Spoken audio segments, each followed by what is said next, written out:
Hello प्यारे बच्चों, आज सेकंड लेक्चर लेके आ रहे हैं विद्युत आवेश व विद्युत क्षेत्र का।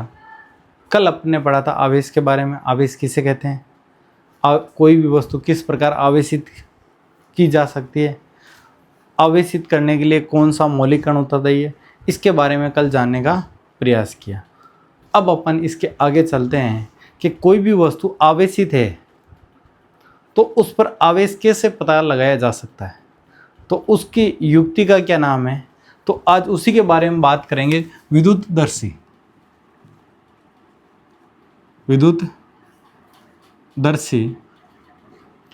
इसी का एक अन्य नाम है स्वर्णपत्तर। स्वर्णपत्तरदर्शी।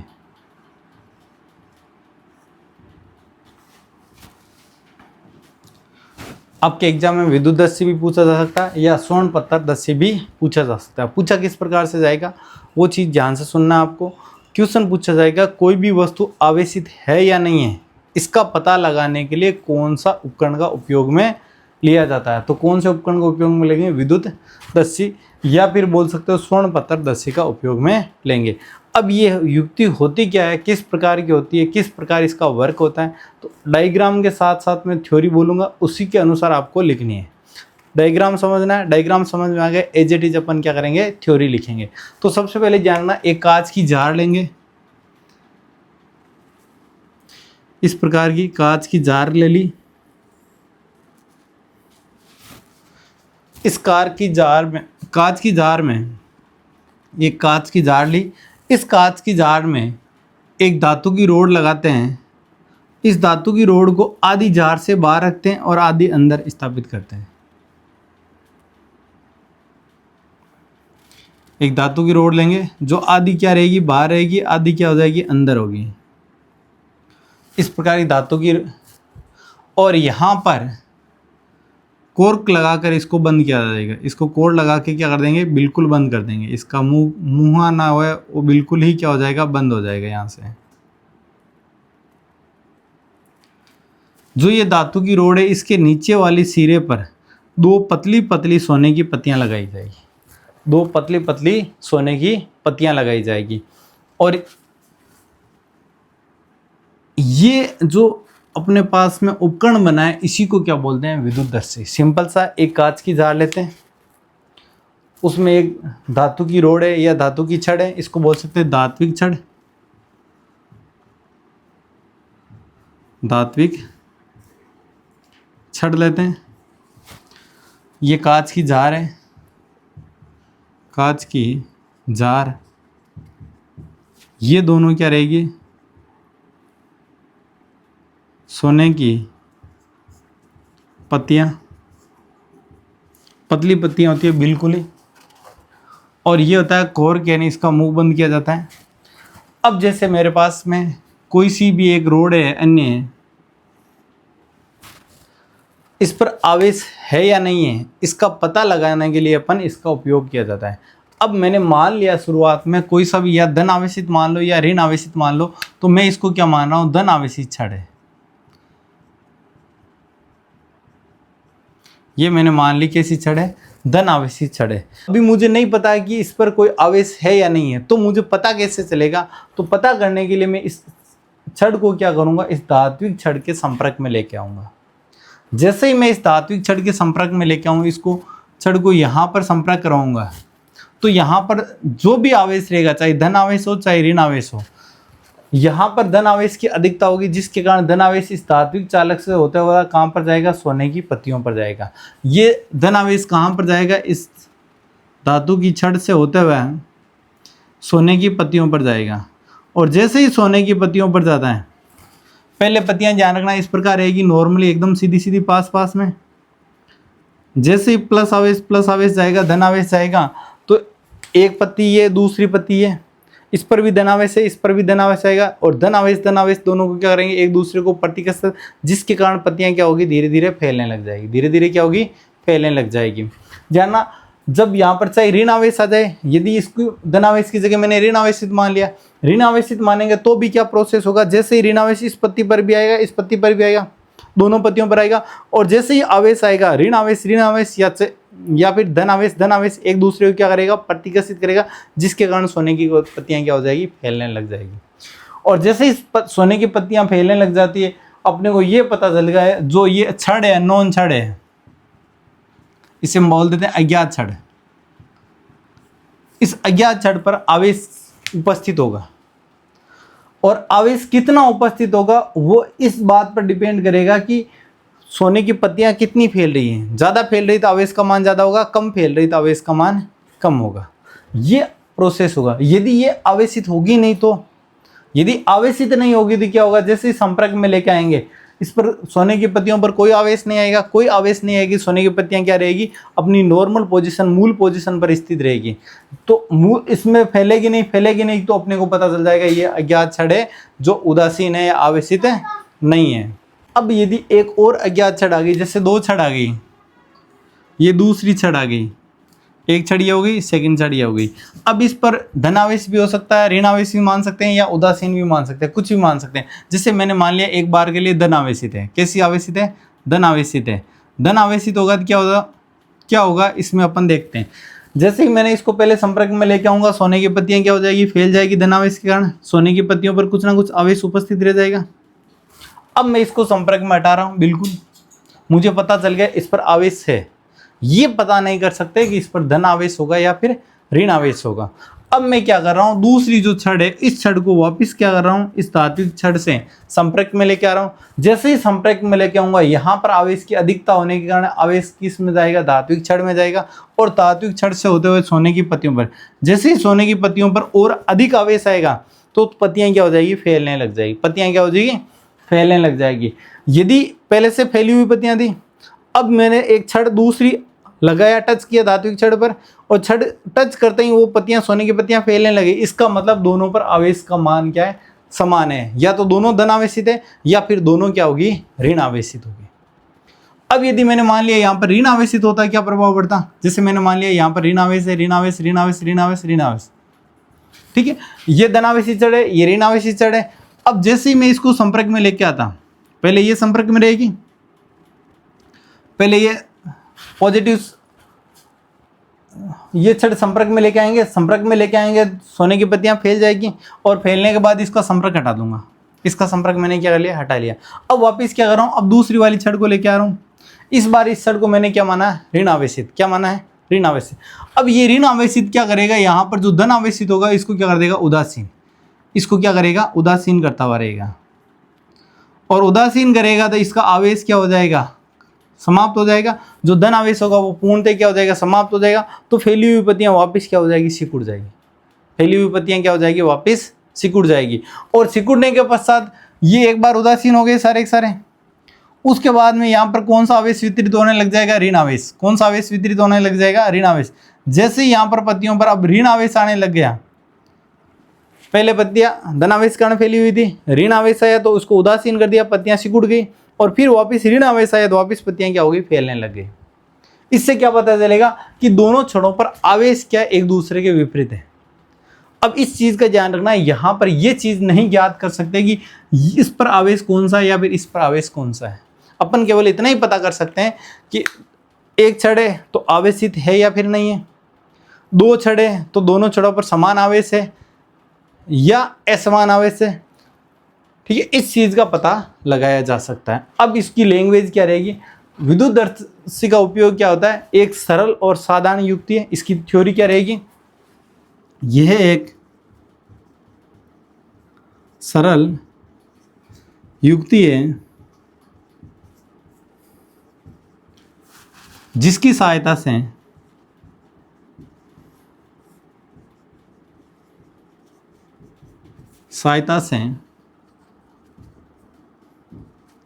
अज्ञात छड़ पर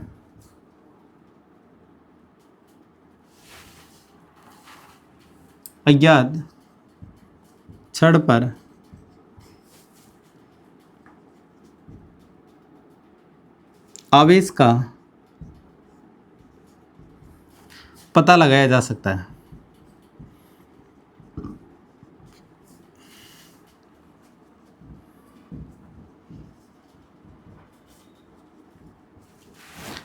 ये कैसी युक्ति, एक सरल है और सस्ती भी युक्ति है।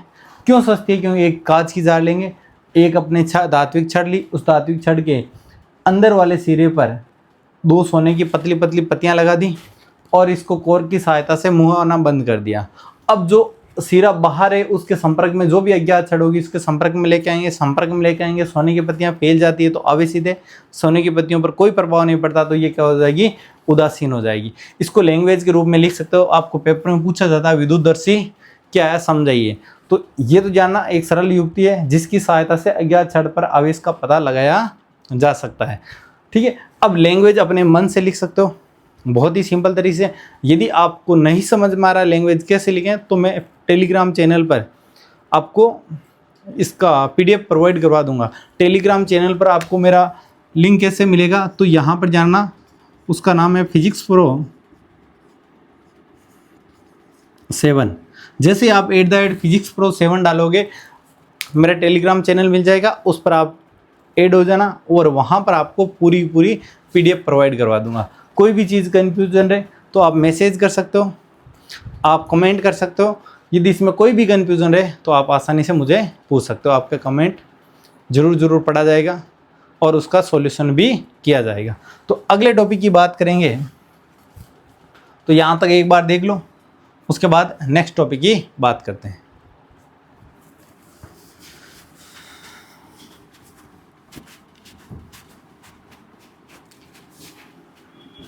वैसे एक बार बोल के बता देता हूँ मैं आपको कि इसकी थ्योरी किस प्रकार लिखी जाएगी। थ्योरी में जानना, जो ये लिखा हुआ थ्योरी था वो तो कंप्लीट लिखना है। इसके बाद में क्या लिखोगे, एक कांच की जार लेंगे, एक धात्विक छड़ लेते हैं, इस धात्विक छड़ को कांच की जार से आधा बाहर और आधा अंदर स्थित करते हैं और धात्विक छड़ के अंदर वाले भाग पर 2 पतली सोने की पत्तियां लगाई जाती है और धात्विक छड़ के मुहाने को कोर की सहायता से बंद किया जाता है और अज्ञात छड़ को धात्विक छड़ के संपर्क में लाकर पता लगाया जाता है कि वो अज्ञात छड़ आवेशित है या फिर नहीं है।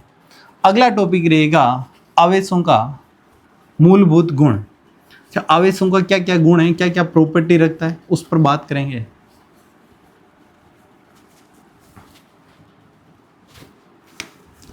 गुणों के बारे में बात करेंगे।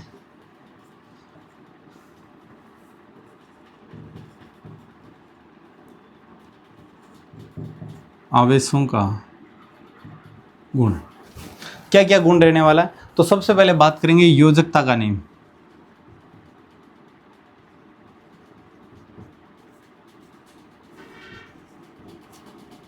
योजकता का नियम,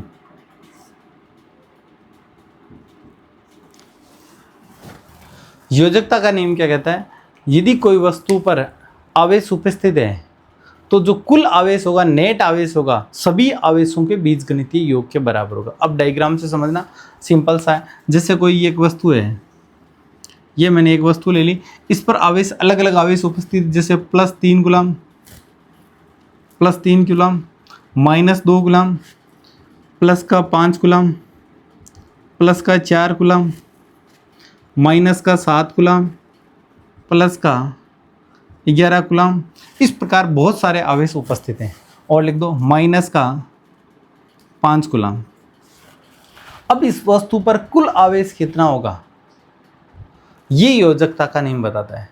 तो योजकता का नियम क्या बताएगा, इस वस्तु पर उपस्थित कुल आवेश, सभी आवेशों का क्या होगा, बीजगणितीय योग। क्योंकि आवेश कैसी राशि, अदिश राशि, और अदिश राशि का सदैव कौन सा योग होता है, बीजगणितीय योग होता है। तो यहाँ पर बीजगणितीय योग किस प्रकार लिखोगे, समेशन क्यू। समेशन क्यू का मतलब हो गया जो भी आवेश है उसको चिन्ह के साथ में लिखेंगे। तो सबसे पहले प्लस वाले लिख रहा हूँ, तो प्लस का 3 क्यू, और कौन सा, प्लस का 5 क्यू, फिर प्लस का कौन सा है, 4 क्यू, फिर प्लस का 11 क्यू। अब कौन से बचे में, 3 क्यू लिख दिया, 5 क्यू लिख दिया, 4 क्यू लिख दिया, 11 क्यू। उसके बाद माइनस का 2 क्यू, फिर माइनस का 7 क्यू, फिर माइनस का 5 क्यू। अब प्लस प्लस वालों को जोड़ेंगे, माइनस माइनस वालों को जोड़ेंगे। 11 और 4 14, 4 20, 14, अच्छा 11 4 15, 15 और 5 20, 20 3 23 क्यू। प्लस का कितना हो जाएगा, 23 क्यू। माइनस का कितना, 7, 5 12 13 और 14 माइनस का, तो यहाँ पर जो समेशन Q का मान होगा वो कितना हो जाएगा, यहाँ पर घटाओगे कितना बचेगा 9Q प्लस का 9Q। यानी इस वस्तु पर जो आवेश होगा, कुल आवेश, वो किसके बराबर होगा, 9Q के बराबर होगा। किसके बराबर होगा, 9Q के बराबर होगा। इस नियम को लिखेंगे कैसे, इस नियम के अनुसार, इस नियम के अनुसार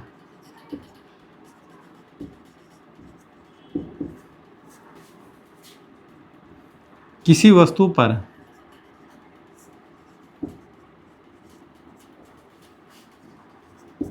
उपस्थित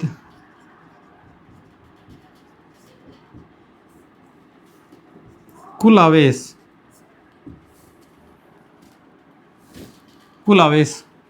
उस वस्तु पर उपस्थित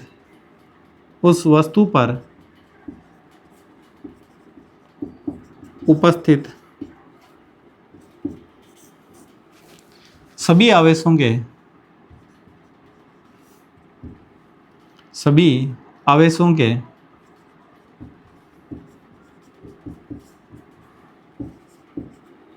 बीजगणितीय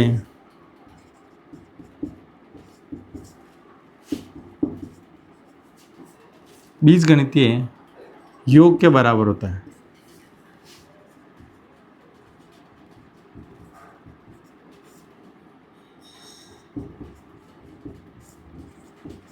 यही योजकता का नियम कहलाता है। यही क्या कहलाएगा, योजकता का नियम कहलाता है। योजकता का नियम क्या कहेगा, इस नियम के अनुसार किसी भी वस्तु पर उपस्थित कुल आवेश उस वस्तु पर उपस्थित सभी आवेशों के बीजगणितीय योग के बराबर होता है। तो जानना, जैसे भी कोई वस्तु है उस पर जितने आवेश होंगे सभी आवेशों का क्या करेंगे, बीजगणितीय योग करेंगे। तो गुणों में सबसे पहला नियम क्या था, योजकता का नियम। एक बार देख लो या स्क्रीनशॉट ले लो।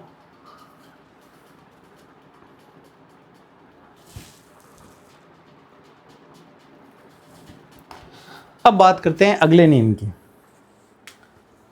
अगला नियम कौन सा होगा, आवेश संरक्षण। अगला नियम रहेगा आवेश संरक्षण।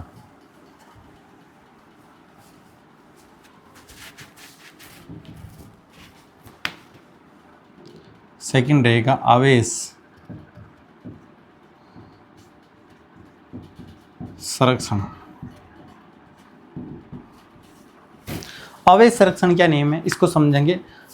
आपने पढ़ा था कि आवेश को ना तो उत्पन्न कर सकते हैं ना ही नष्ट कर सकते हैं, यही आवेश संरक्षण का नियम है। ये बहुत ही सिंपल है, जब आपको बता रहा हूँ वो याद ना रहे तब लिखना है। ना तो आवेश को उत्पन्न किया जा सकता है ना ही नष्ट किया जा सकता है, इसे आवेश संरक्षण कहते हैं। ये भी सही है, लेकिन अपन इस कॉन्सेप्ट के अनुसार समझ रहे हैं। कोई भी वस्तु आवेशित हो रही है, जैसे मैंने दो वस्तुएं ली थी एग्जाम्पल के लिए, Na और Cl, Na और Cl, या फिर बोल सकते हैं कांच और रेशम। कांच, दूसरी ली थी रेशम का टुकड़ा। जब कांच और रेशम को आपस में घर्षण नहीं करवाया जाता है तो ये भी विद्युत का उदासीन है और ये भी क्या रहेगा, विद्युत का उदासीन।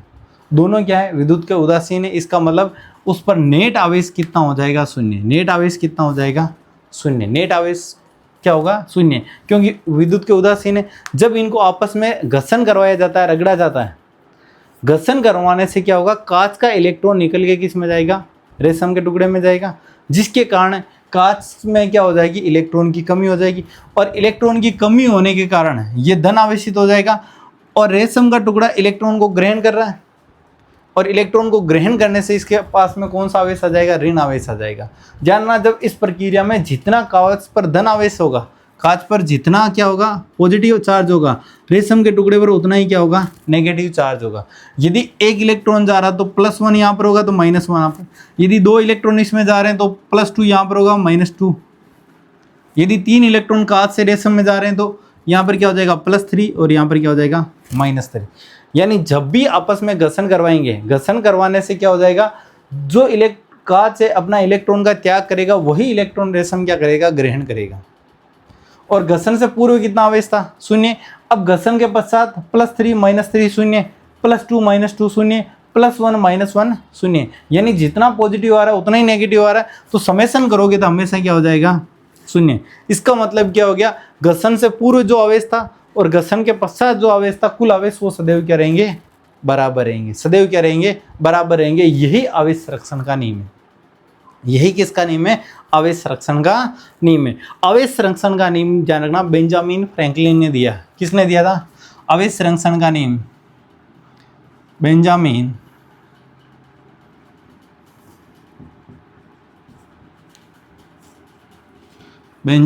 फ्रैंकलिन ने दिया था।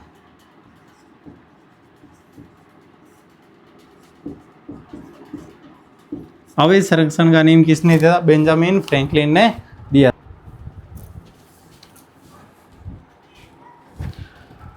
आवेश संरक्षण का नियम बेंजामिन फ्रैंकलिन ने दिया था। अब नियम कैसे लिखेंगे, तो नियम को लिखने का तरीका क्या रहेगा, इस नियम के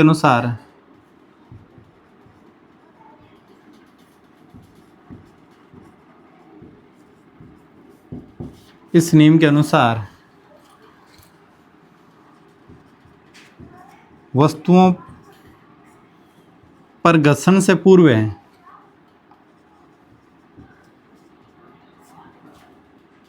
घर्षण से पूर्व का कुल आवेश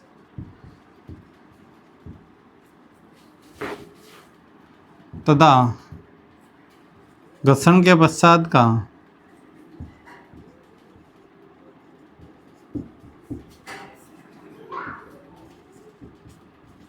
कुल आवेश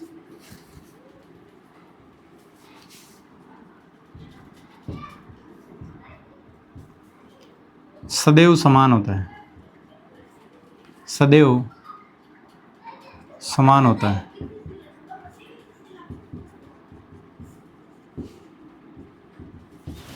यही आवेश संरक्षण का नियम है। सिंपल सा नियम लिखेंगे, घर्षण से पूर्व का कुल आवेश और घर्षण के पश्चात का कुल आवेश सदैव क्या रहेगा, नियत रहेगा। ये नियम किसने दिया, बेंजामिन फ्रैंकलिन ने दिया। आप ये भी लिख सकते हो, आवेश को ना तो उत्पन्न किया जा सकता है, ना ही आवेश को नष्ट किया जा सकता है। इसे आवेश संरक्षण का नियम कहते हैं। याद ये रहे तो ये लिख देना, वरना फिर सीधा लिख सकते हो, आवेश को ना उत्पन्न किया जा सकता, ना ही आवेश को नष्ट किया जा सकता है। तो अगले नियम की बात करेंगे। अगला गुण क्या रहेगा, आवेश का क्वांटीकरण। अगला रहेगा आवेश का क्वांटीकरण।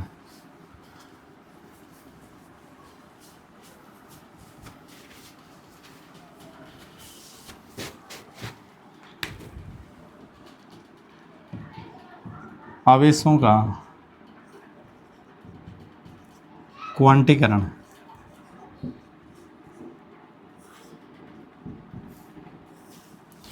तीसरा टॉपिक है आवेशों का क्वांटीकरण। आवेशों का क्वांटीकरण जानना, रॉबर्ट ए मिलिकन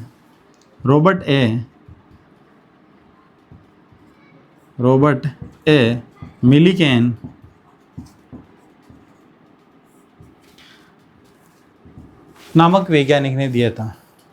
आवेश का क्वांटीकरण का नियम दिया था रॉबर्ट ए मिलिकन नामक वैज्ञानिक ने। इन्होंने अपना तेल बूंद प्रयोग में दिया था। आपको प्रयोग पूछ ले तो कौन सा रहेगा, तेल बूंद प्रयोग।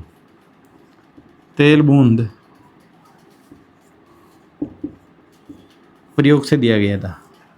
सिंपल सा याद रखना, आवेश का क्वांटीकरण रॉबर्ट ए मिलिकन ने अपने तेल बूंद प्रयोग से दिया था। यहाँ से पेपर में क्वेश्चन पूछ सकता है, या वाइवा लेने आएंगे वो आपको पूछ सकता है कि आवेश का क्वांटीकरण का नियम किसने दिया था, तो रॉबर्ट ए मिलिकन। अपने कौन से प्रयोग से दिया था, तेल बूंद प्रयोग से दिया था। आगे इसको लिखेंगे क्या है, क्या चीज़ आपको पता है। आपने एग्जाम्पल पढ़ा था Na और Cl का कल, Na और Cl। Na जानना क्या कर रहा है, एक इलेक्ट्रॉन का त्याग कर रहा है, और Cl क्या कर रहा है, एक इलेक्ट्रॉन को ग्रहण कर रहा है। तो आवेश का क्वांटीकरण आपको यही चीज़ बताएगा।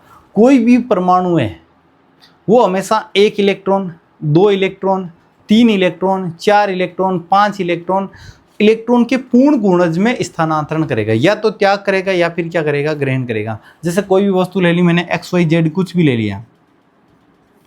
अब यदि ये या तो इलेक्ट्रॉन को ग्रहण कर सकती है या इलेक्ट्रॉन को त्याग करेगी।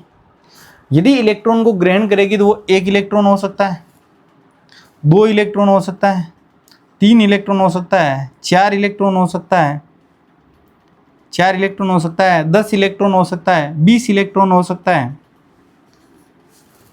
ये त्याग भी कर सकती है और ग्रहण भी कर सकती है। लेकिन ऐसा कभी नहीं होगा कि 1.5 इलेक्ट्रॉन का त्याग कर दिया, ऐसा संभव नहीं है। ऐसा कभी संभव नहीं होगा कि ये 1.5 इलेक्ट्रॉन त्याग कर रहा है या 2.2 इलेक्ट्रॉन त्याग कर रहा है या फिर 3.7 इलेक्ट्रॉन त्याग कर रहा है। इलेक्ट्रॉन हमेशा एक इलेक्ट्रॉन के पूर्ण गुणज में ही स्थानांतरण होता है। यही आवेश का क्वांटीकरण है। आवेश का क्वांटीकरण क्या कहता है, जब दो वस्तुओं को आपस में घर्षण करवाएंगे तो एक वस्तु तो इलेक्ट्रॉन का त्याग करेगी, दूसरी वस्तु इलेक्ट्रॉन को ग्रहण करेगी। जो इलेक्ट्रॉन त्याग रही है और ग्रहण हो रहा है वो हमेशा एक इलेक्ट्रॉन के पूर्ण गुणज के रूप में होता है। एक इलेक्ट्रॉन हो सकता है, 2 हो सकता है, 10 हो सकते हैं, 20 हो सकते हैं, 100 हो सकते हैं, लेकिन कभी भी इलेक्ट्रॉन को विभाजित नहीं किया जा सकता। 1.5, 2.2, 3.7, 4.8 ऐसा कभी संभव नहीं है। ये भी संभव नहीं है, ये भी संभव नहीं है, ये भी संभव नहीं है। यही आवेश का क्वांटीकरण है। यही आवेश का क्या होगा, क्वांटीकरण होगा। इसी से किसी वस्तु को आवेश की मात्रा पता लगा सकते हैं अपन। जितना इलेक्ट्रॉन त्याग करेगा उतना ही वस्तु पर क्या होगा, आवेश होगा।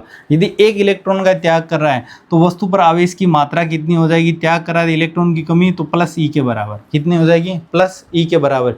यदि 2 इलेक्ट्रॉन का त्याग कर रहा है तो आवेश कितना हो जाएगा, प्लस का 2 ई के बराबर। यदि 3 इलेक्ट्रॉन का त्याग कर रहा है तो आवेश की मात्रा कितनी हो जाएगी, प्लस 3 ई के बराबर। यदि एक इलेक्ट्रॉन ग्रहण कर रहा था आवेश की मात्रा कितनी हो जाएगी, माइनस ई के बराबर। 2 इलेक्ट्रॉन ग्रहण कर रहा तो माइनस का 2 ई के बराबर उस पर आवेश आ जाएगा। यही आवेश का क्वांटीकरण है। अब इसकी थ्योरी लिख रहा हूँ, थ्योरी समझना है ढंग से, एकदम सिंपल तरीके से।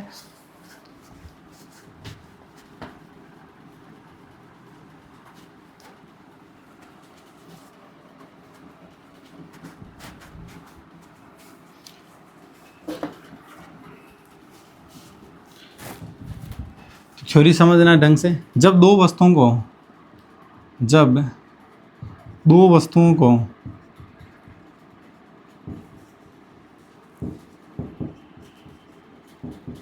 आपस में घर्षण करवाया जाता है,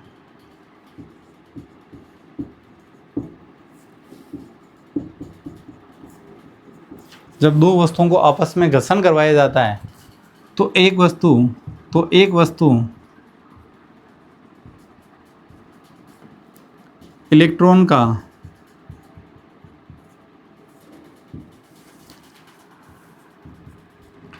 त्याग करती है तथा दूसरी वस्तु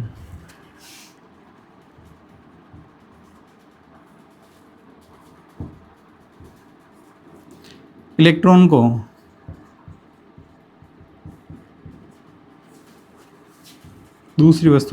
को ग्रहण करती है।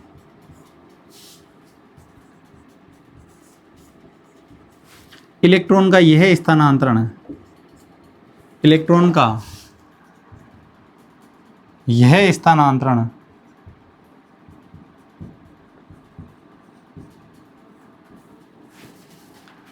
सदैव एक इलेक्ट्रॉन के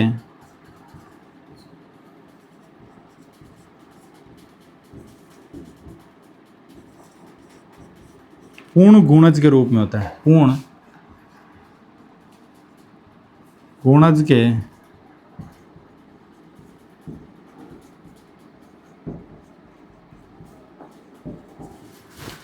होता है। यही आवेश का क्वांटीकरण है। यही आवेश का क्वांटीकरण है।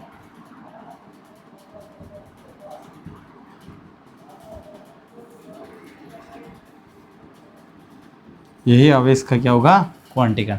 जाना आवेश का क्वांटीकरण लिखोगे तो क्या लिखोगे, जब दो वस्तुओं को आपस में घर्षण करवाया जाता है तो घर्षण करवाने पर एक वस्तु इलेक्ट्रॉन का त्याग करती है, दूसरी वस्तु इलेक्ट्रॉन को ग्रहण करती है।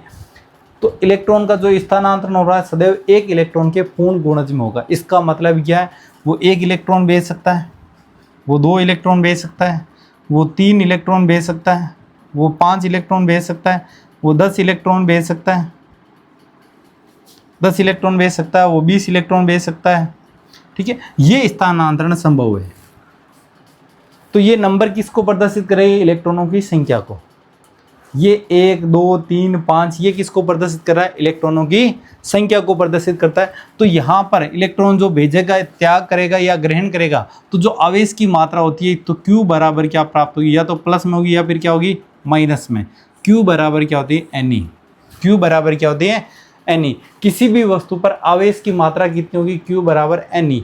प्लस होने का मतलब इलेक्ट्रॉन त्यागे गए और माइनस होने का मतलब इलेक्ट्रॉन ग्रहण किए गए। ठीक है, माइनस होने का मतलब क्या हो जाएगा? इलेक्ट्रॉन ग्रहण किए गए। यदि इलेक्ट्रॉन का त्याग करता है तो यहाँ पर पॉजिटिव आवेश आ जाएगा, और यदि इलेक्ट्रॉन ग्रहण करता है तो कौन सा आवेश आ जाएगा? नेगेटिव। तो किसी भी वस्तु पर आवेश जो होंगे सदैव किस रूप में होंगे? Q बराबर प्लस माइनस Ne। n हो गया इलेक्ट्रॉनों की संख्या। n क्या है? इलेक्ट्रॉनों की संख्या। इलेक्ट्रॉनों की संख्या। E क्या होता है? एक इलेक्ट्रॉन के आवेश की मात्रा। एक इलेक्ट्रॉन पर आवेश की मात्रा, आवेश की मात्रा वो कितनी होती है? E बराबर इलेक्ट्रॉन पर आवेश की मात्रा होती है 1.6 इंटू 10 की पावर माइनस 19 कूलम। कितनी होती है? E बराबर 1.6 इंटू 10 की पावर माइनस 19 कूलम। एक इलेक्ट्रॉन पर आवेश की जो मात्रा होती है E बराबर 1.6 इंटू 10 की पावर माइनस 19 कूलम। ये निश्चित मान है। n का मान चेंज होगा। एक इलेक्ट्रॉन जा रहा है तो इसको 1 से गुणा करेंगे, 2 इलेक्ट्रॉन जा रहा है 2 से गुणा करेंगे, 3 इलेक्ट्रॉन जा रहे हैं तो 3 से गुणा करेंगे। अब आपको एक क्वेश्चन पूछा जाता है, ये एक बार स्क्रीनशॉट लेके समझ लो, उसके बाद अगला क्वेश्चन देखते हैं।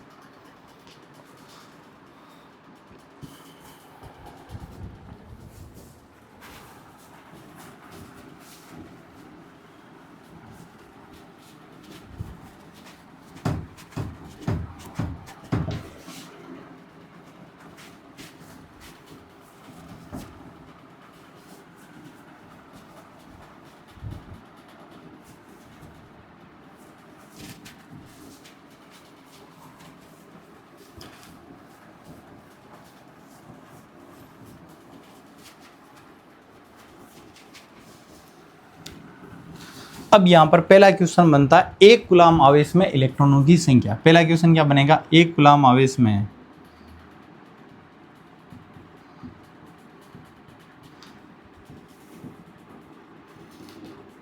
इलेक्ट्रॉनों की संख्या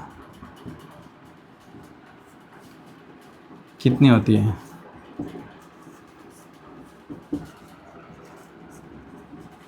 ये बोर्ड एग्जाम में बहुत बार पूछा जाता है। तो यहाँ पर फॉर्मूला क्या लगेगा? Q बराबर होता है Ne।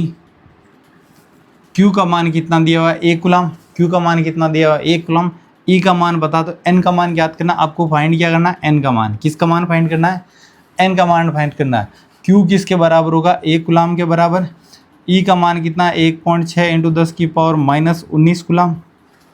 वैल्यू रखेंगे यहाँ पर, तो यहाँ N ज्ञात करना, तो E को उधर भेज दूँ तो N बराबर कितना हो जाएगा? Q बटा में E। N बराबर क्या हो जाएगा? Q बटा में E। तो यहाँ पर Q की वैल्यू रखेंगे 1 कूलम बटा E का मान 1.6 इंटू 10 की पावर माइनस 19 कूलम। कूलम से कूलम क्या हो जाएगा? कैंसिल। तो यहाँ पर ऊपर बचा 1, नीचे बचा 1.6 इंटू 10 की पावर माइनस 19। ये माइनस की पावर ऊपर जाते ही क्या हो जाएगा? प्लस में। तो प्लस में होगा तो 10 की पावर 19 प्लस का हो गया, नीचे रहा 1.6। अब यहाँ पर पॉइंट हटाऊंगा तो ऊपर किससे गुणा करूंगा? 10 से।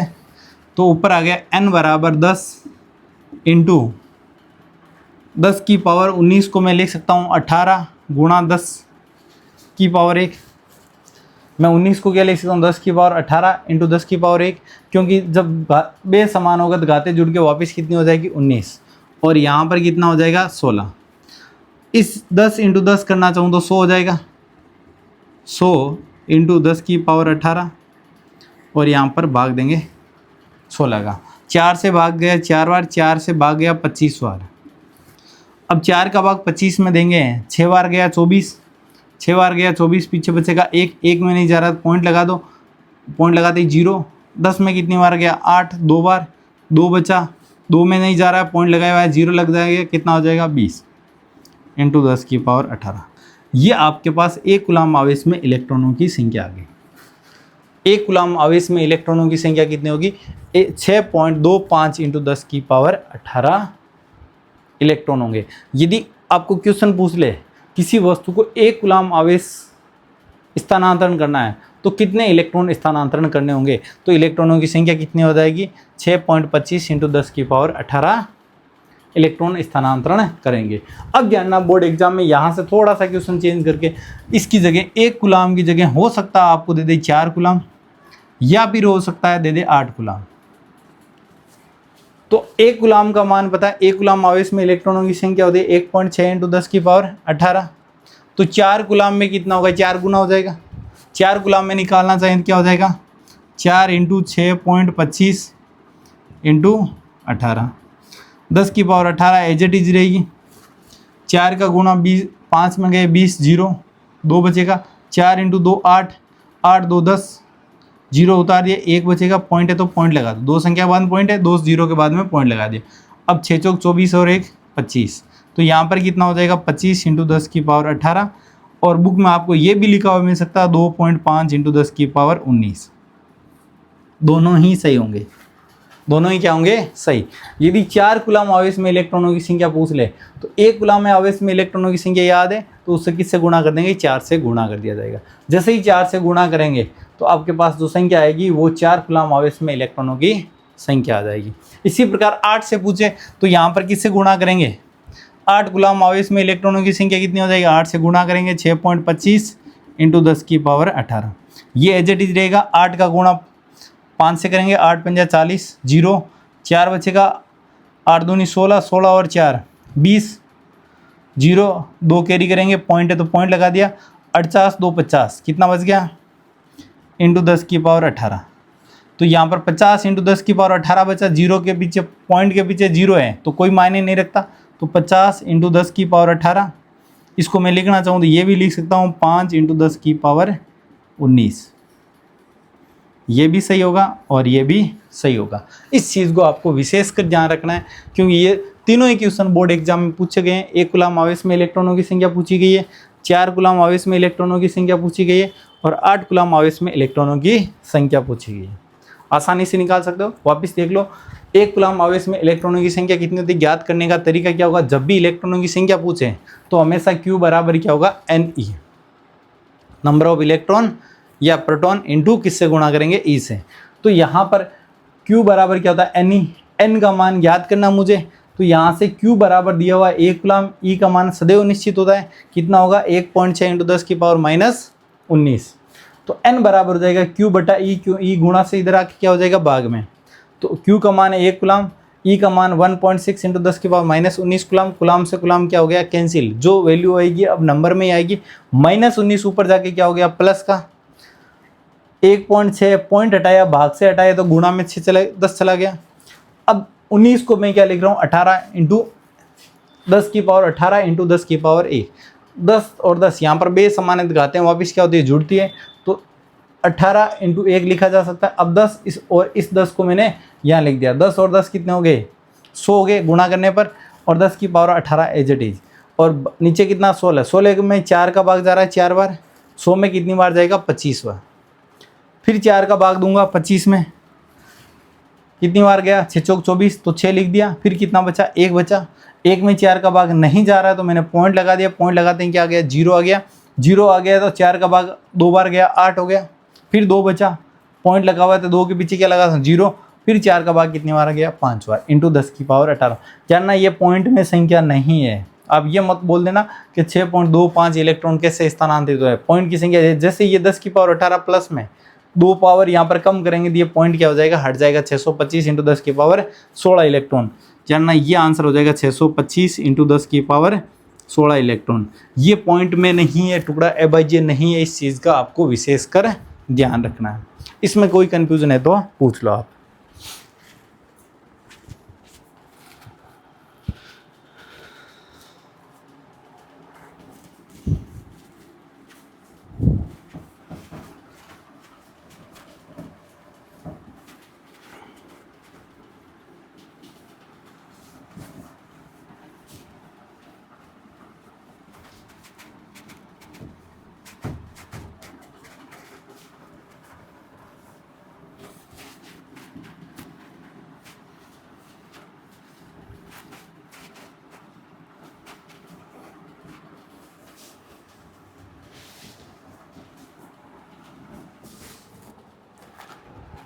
अब अगला क्वेश्चन है आपके,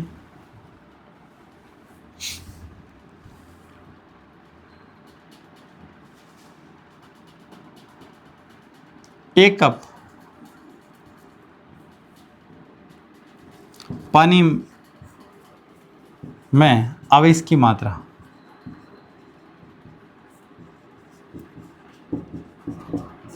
कितनी है? लेना, एक कप पानी में आवेश की मात्रा कितनी, ये क्वेश्चन आपसे पूछा जाएगा। तो सिंपल से तरीके से अपन इसको कर सकते हैं। तो एक कप पानी में आवेश की मात्रा कितनी है, ये अपने को एनसीईआरटी में क्वेश्चन दिया गया है। इसका आंसर सिंपल तरीके से निकालेंगे। तो एक आपको क्या करना पड़ेगा, एक कप पानी में जो कितना पानी आएगा उसकी मात्रा आपको माननी पड़ेगी। तो क्या लिखेंगे, माना एक कप में पानी 250 ग्राम 250 ग्राम आता है। ठीक है, m बराबर कितना हो जाएगा यहाँ पर 250 ग्राम, यानी 250 ग्राम क्या हो जाएगा यहाँ पर पानी की मात्रा आ गई।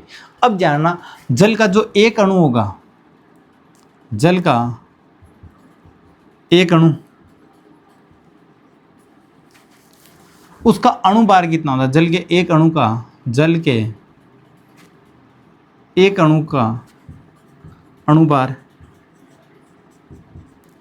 आपको पता है जल का अणु क्या होता है H2O, H में एक ही रहता है, H प्लस होता है, तो एक H और एक H कितना हो जाएगा 2 प्लस O 8 और 16 होता है, 8 और 16, तो यहाँ पर से क्या आ जाएगा 16, तो अणुभार कितना निकल के आ गया 18। तो जल के एक अणु का जो अणुभार होगा वो कितना हो जाएगा 18, कितना हो गया 18। अपने को क्या चाहिए, आवेश की मात्रा, और आवेश की मात्रा का मतलब क्या है, Q बराबर NE, Q बराबर NE, N क्या होगा नंबर ऑफ इलेक्ट्रॉन, N क्या होता है नंबर ऑफ इलेक्ट्रॉन। अब आपको ये निकालना पड़ेगा एक कप जल में कितना इलेक्ट्रॉन उपस्थित है। तो एक कप जल में इलेक्ट्रॉनों की संख्या निकालने से पहले मुझे क्या याद करना पड़ेगा, एक कप जल में जल के कितने अणु, एक अणु का मैं निकाल सकता हूँ। एक अणु जो जल होगा, एक अणु, उस पर आवेश कितना होगा, एक अणु पर आवेश, एक अणु पर आवेश कितना होगा H पर 1, एक इलेक्ट्रॉन एक प्रोटॉन। हाइड्रोजन के दो परमाणु है, एक परमाणु पर एक इलेक्ट्रॉन होता है, एक क्या होता है प्रोटॉन। तो चाहे इलेक्ट्रॉन ले लो चाहे प्रोटॉन ले लो, प्रोटॉन या इलेक्ट्रॉन, एक H पर होगा, एक ही इलेक्ट्रॉन H पर होगा, तो दो है तो दो क्या हो जाएंगे हाइड्रोजन पर, यानी एक हाइड्रोजन पर एक इलेक्ट्रॉन होता है और एक ही प्रोटॉन होता है। इसी प्रकार ऑक्सीजन के परमाणु क्रमांक कितने 8, इसका मतलब 8 ही इलेक्ट्रॉन होता है और 8 ही क्या होता है प्रोटॉन। तो यहाँ पर एक अणु की बात कर रहा हूँ तो टोटल प्रोटॉनों की संख्या भी 10 होगी, टोटल इलेक्ट्रॉनों की संख्या भी कितनी होगी 10। मुझे एक अणु का पता चल गया, एक अणु पर 10 इलेक्ट्रॉन है, एक अणु पर कितना इलेक्ट्रॉन है 10 इलेक्ट्रॉन। तो मेरे पास 250 ग्राम द्रव्यमान में अणुओं की संख्या किस प्रकार ज्ञात करते हैं, तो उसके लिए फॉर्मूला यूज करते हैं, अणुओं की संख्या बराबर होगा द्रव्यमान बटा अणुभार। फॉर्मूला लिख देता हूँ, द्रव्यमान बटा अणुभार इंटू अवोगाद्रो संख्या, अवोगाद्रो संख्या। तो n का मान निकालने का तरीका है, n बराबर 250 ग्राम, अणुभार हो गया 18, अवोगाद्रो संख्या कितनी होती है 6.02 इंटू 10 की पावर 23। ये ध्यान रखना 250 ग्राम जल में अणुओं की संख्या आई है, ये क्या है 250 ग्राम जल में अणुओं की संख्या। अब मुझे पता है एक अणु में कितने, या तो 10 इलेक्ट्रॉन आवेश निकालें, प्रोटॉन में पॉजिटिव आवेश निकाल सकते हैं या फिर क्या निकाल सकते हैं नेगेटिव आवेश। तो यहाँ पर Q बराबर NE का फॉर्मूला, ये फॉर्मूला हम पुट करेंगे तो Q बराबर N का मान निकल के आ गया, टोटल अणुओं की संख्या, एक अणु पर कितने आवेश है 10, तो 10 इंटू 250 बटा 18 इंटू 6.02 इंटू 10 की पावर 23, और गुणा किससे करेंगे E से, गुणा किससे करेंगे E से करेंगे तो 1.6 इंटू 10 की पावर -19, ये टोटल आवेश हो जाएगा। ये क्या निकल के आ जाएगा, टोटल आवेश निकल के आ जाएगा। वापस देख लो, एक कप पानी में आवेश की मात्रा ज्ञात करनी है। तो पानी में आवेश की मात्रा ज्ञात करने के लिए सबसे पहले मुझे ये मानना पड़ेगा कि 1 कप में पानी की मात्रा कितनी आई। तो मैंने मान लिया 1 कप में पानी की मात्रा 250 ग्राम आती है। कितनी आती है? 250 ग्राम। तो 250 ग्राम में जल के अणुओं की संख्या कैसे ज्ञात करेंगे? 250 ग्राम जल में अणुओं की संख्या ज्ञात करने का फॉर्मूला होता है n बराबर द्रव्यमान बटा अणुभार इंटू अवोगाद्रो संख्या। यानी जितने जल के अणु होंगे वो टोटल अणुओं की संख्या आ गई। और आपको क्या करना, एक अणु पर कितना आवेश है? तो एक अणु पर आवेश की मात्रा 2H है। 1H पर 1 इलेक्ट्रॉन होता है, 1 इलेक्ट्रॉन होता है, 1 प्रोटॉन होता है। 2 है तो 2 इलेक्ट्रॉन हो जाएंगे, 2 प्रोटॉन हो जाएंगे। ऑक्सीजन का परमाणु क्रमांक 8 है, इसका मतलब 8 इलेक्ट्रॉन और 8 प्रोटॉन है। तो यहाँ पर टोटल इलेक्ट्रॉनों की संख्या 1 इलेक्ट्रॉन पर H2O पर टोटल इलेक्ट्रॉनों की संख्या 10 होगी और H2O पर टोटल प्रोटॉनों की संख्या कितनी हो जाएगी? 10 प्रोटॉनों के बराबर। अब जानना आपको टोटल अणुओं की संख्या आ गई। तो टोटल अणुओं की संख्या से एक अणु पर जो आवेश होगा उससे गुणा करेंगे, इलेक्ट्रॉनों की संख्या से गुणा करेंगे या प्रोटॉनों की संख्या, तो 10 से गुणा कर दिया। अब आवेश एक पर कितना होगा? ये इलेक्ट्रॉन हो या प्रोटॉन हो, तो यहाँ पर एक ई किसके बराबर होगी? 1.6 × 10⁻⁻19 कूलम। अब इसको कैलकुलेशन करके आंसर निकाला जा सकता है। तो आज के लिए इतना ही पढ़ेंगे, कल पढ़ेंगे अपन कूलम का नियम। तो वीडियो देखते रहें, कंटिन्यू देखें, नोटबुक में उतारते रहें, समझते रहें। कोई भी चीज़ कन्फ्यूजन रहे आप मेरे से पूछ सकते हैं। धन्यवाद।